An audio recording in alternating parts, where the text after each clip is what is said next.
Hello बच्चों, good morning.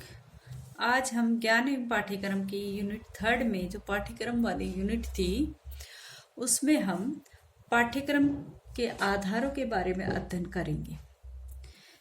इस unit के जो नोट्स हैं मैंने पीडीएफ के माध्यम से आपके पास भेज दिए हैं। सिर्फ मैं एक वीडियो बना रही हूँ जिसमें हम पाठ्यक्रम के आधार पढ़ेंगे, यानी कि पाठ्यक्रम का निर्धारण करने के लिए किस आधार पाठ्यक्रम के आधार किन आधारों की आवश्यकता होती है, उन आधारों के बारे में हम बात करेंगे। पाठ्यक्रम का निर्माण करने के लिए जिन आधारों को हम लेते हैं उनके बारे में आज हम अध्ययन करेंगे। ठीक है। पाठ्यक्रम के निर्माण के लिए कौन कौन से आधारों की आवश्यकता होती है? ये जो आधार होते हैं जैसे दार्शनिक आधार है, मनोवैज्ञानिक आधार है, ऐतिहासिक आधार है, सामाजिक आधार है, ये सब पाठ्यक्रम निर्माण में सहयोग देती है, इसीलिए इनका निर्माण किया जाता है। आप सभी जानते हो कि मानव जीवन में शिक्षा का स्थान बहुत ही अधिक है, या कहते हैं कि अद्वितीय महत्व रखती है शिक्षा हमारे जीवन में। शिक्षा के अभाव में मनुष्य नहीं कहलाता, एक प्राणी मात्र कहलाता है। उसको हम मानव या इंसान नहीं कह सकते, सिर्फ एक प्राणी मात्र कह सकते हैं। ठीक है। शिक्षा प्राप्त करने के बाद ही व्यक्ति एक सामाजिक प्राणी बनता है और सामाजिक में वो अनुकूल व्यवहार कर सकता है। और हम सब जानते हैं कि शिक्षा एक जटिल एवं व्यापक प्रक्रिया है जो जीवन पर्यंत चलती रहती है। ठीक है, जीवन पर्यंत चलने वाली। और इस शिक्षा प्रक्रिया में जो हमारा पाठ्यक्रम है वो विशेष महत्व रखता है। इसका महत्वपूर्ण स्थान है। पाठ्यक्रम का महत्वपूर्ण स्थान है। ये पाठ्यक्रम समय समय पर हमें तत्कालीन समाज की दशाओं, यानी कि समाज में कौन सी परिस्थितियां, कौन सी दशाएं, किस तरह के परिवर्तन समाज में होते हैं, उन सब के बारे में हमें बताता है। जो पाठ्यक्रम, अब ये सब बातें जब पाठ्यक्रम बताता है तो इस पाठ्यक्रम के निर्धारण में हम, या इन पाठ्यक्रम को निर्धारण करने के लिए हम किन किन आधारों को साथ लेते हैं और पाठ्यक्रम की रूपरेखा बनाते हैं। ठीक है।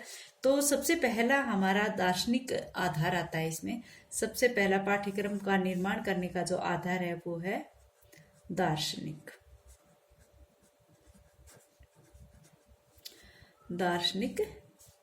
आधार।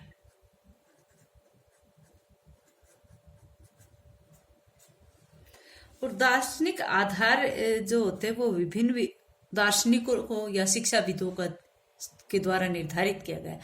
दार्शनिक आधार में जैसे कौन कौन से पाश्चात्य में जैसे अरस्तु आते हैं, अरस्तु, या फिर ब्राइटमैन बोलते हैं,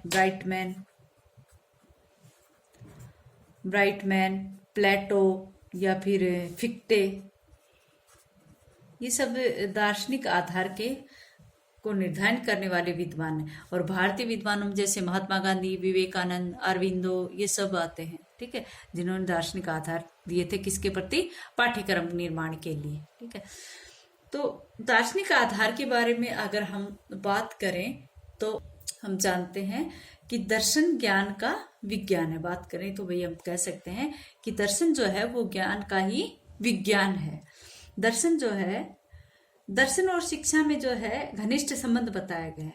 प्रत्येक व्यक्ति जब समाज का में अपना जीवन दर्शन होता है उसका, तो किसी न किसी प्रकार से समाज के अन्य लोगों से, समाज के अन्य व्यवहारों से वो संबंधित होता है। ठीक है। समाज को एक अच्छे तरह से समझने या उनके संबंध में निर्णय लेने के लिए जो जीवन दर्शन होता है वो बहुत अधिक महत्व रखता है। और प्रत्येक व्यक्ति का अपना जीवन दर्शन होता है।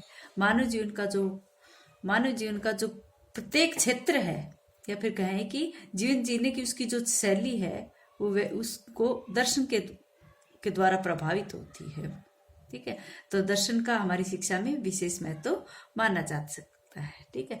हम ये भी कह सकते हैं कि दर्शन और शिक्षा का घनिष्ठ संबंध है।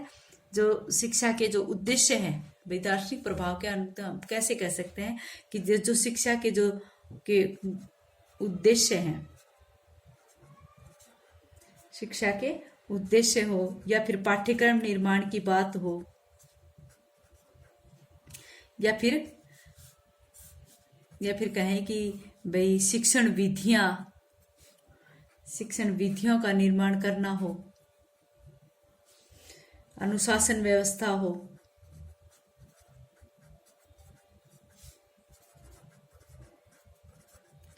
ये सब किससे प्रभावित होती है? आदि जो भी है वो सब दर्शन से प्रभावित मानी जाती है। ये यानी कि उस समय की समसामयिक दर्शन से प्रभावित मानी जाती है। पाठ्यक्रम का तो जो मेरुदंड है वो दर्शन पर आधारित है। बालक को क्या पढ़ाना चाहिए और क्यों पढ़ाना चाहिए और क्यों नहीं पढ़ाना चाहिए, इन सब का उत्तर कौन देता है? दर्शन देता है। या फिर कहें कि हमारी जो दार्शनिक मान्यता है वो इस बात को स्पष्ट करती कि हमें बालक को क्या पढ़ाना चाहिए, क्या नहीं पढ़ाना चाहिए, विभिन्न प्रकार के जो शिक्षा के जो उद्देश्य हैं उनको अब किस तरह से पूर्ति करें, या फिर पाठ्यक्रम के माध्यम से हम जो बालक में अपेक्षित व्यवहारगत परिवर्तन लाना चाहते हैं वो किस तरह से लाएं। वो सब बातों के कारण ये दार्शनिक महत्व आधार जो है पाठ्यक्रम निर्माण के लिए लिया जाता है।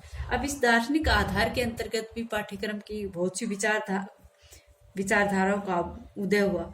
जो दार्शनिक आधार का जो विचारधाराएं आई उनका क्या क्या नाम थे? विचारधाराएं, जैसे सबसे पहले आती आदर्शवाद।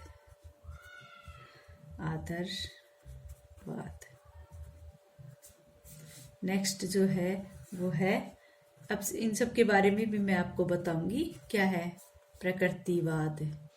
इस आदर्शवादियों ने माना कि प्रत्येक जो समाज होता है उसका अपना एक एथोस होता है और वो उसके अनुसार ही जीवन यापन। प्रकृतिवादियों ने कहा कि पाठ्यक्रम ऐसे यानी कि प्रकृति की तरह, यानी कि व्यक्ति को, जैसे किसने कहा था ये? प्लेटो ने कहा था कि बालक को प्रकृति में खुला छोड़ दो, वो अपने उसको सीखने दो अपने आप। तो इस तरह की बातें प्रकृतिवादियों ने कही। तीसरी जो बात थी वो थी प्रयोजनवाद। जो विचारधारा पनपी थी वो थी प्रयोजनवाद, ये दर्शन के माध्यम से पनपी थी। तो प्रयोजनवादियों ने प्रयोग करने पर जो आपकी ट्रिक की चीज थी, प्रायोगिक विधि, उसके प्रयोजनवादियों से प्रभावित थी, तो उन्होंने ये सुझाव दिया। फिर आती यथार्थवाद। ये सब चीज जो वास्तविकता थी उसमें विश्वास करते थे। जो व्यक्ति जैसा करता है उसको उसी तरह का ज्ञान प्राप्त करता है, यथार्थ का ज्ञान होता है। तो जो भी सामने है उसका यथार्थ या प्रत्यक्ष दर्शन जो है यथार्थवाद की बातें थी। नेक्स्ट जो था वो अस्तित्ववादी था, विचारधारा आई सामने। अस्तित्ववादी, ये जो पांचों विचारधाराएं थी ये किसके कारण आई थी? दर्शन के कारण। ये सारी बातें दार्शनिक आधार के अंतर्गत आई। फिर इन्होंने पाठ्यक्रम के बारे में अपनी अपनी अवधारणाएं, अपनी अपनी बातें स्पष्ट की थी। नेक्स्ट जो तो आधार था वो कौन सा था? अपना मनोवैज्ञानिक आधार। मनोवैज्ञानिक